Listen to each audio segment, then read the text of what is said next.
Phase 3 of air mode testing has begun, meaning we can now test new planes, maps, and more. This video will elaborate on it. But first, in order to play air mode, you need to have access, which you can get from devs via requests.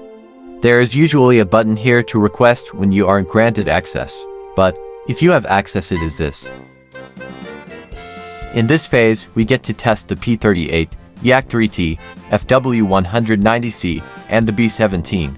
In simpler terms, a high-speed interceptor, a heavy interceptor, a medium interceptor, and a proper bomber. The B-17 bomber can finally give us experience on how a proper bomber works.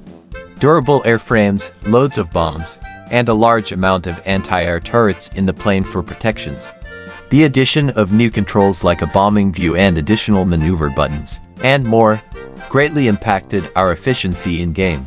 These features were added in the last minor update, and I have a video covering it if you want to know more. The P-38 allows us to experience a more technologically advanced or different airframe than normal. This allows it to go at astonishing speeds without breaking the airframe. It also possesses a medium weapons for interceptions, and so much speed that it crashed my game.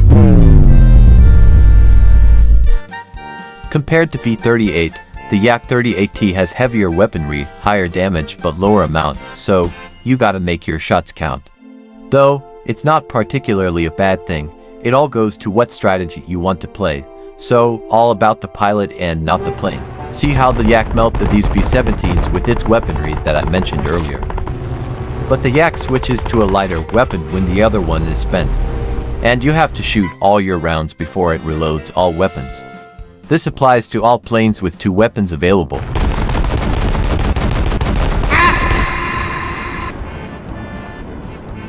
Now, the last one on the list is the FW-190C.